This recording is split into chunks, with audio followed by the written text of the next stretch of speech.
بسم الله الرحمن الرحيم عن عبد الله بن عمرو رضي الله تعالى عنه قال رسول الله صلى الله تعالى عليه وسلم الصيام والقرآن يشفعان للعبد يوم القيامة.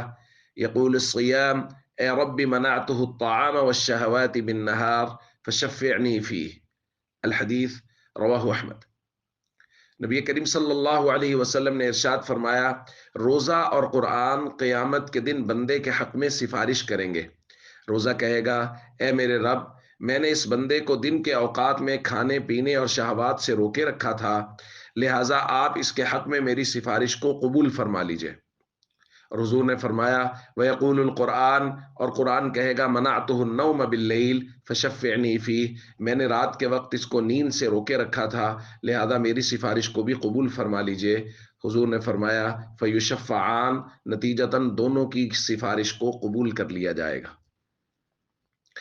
دوستو، رمضان اور قرآن کریم، ان کا آپس میں بڑا گہرا ربط ہے، جیسا کہ یہ بات پہلے بھی درخواست کی جا چکی ہے۔ اور جو لوگ ان کے ساتھ وفا کریں گے، ان کے ساتھ دنیا میں تعلق نبھائیں گے، یہ قیامت کے دن ان کے ساتھ بہت بھرپور تعلق نبھائیں گے۔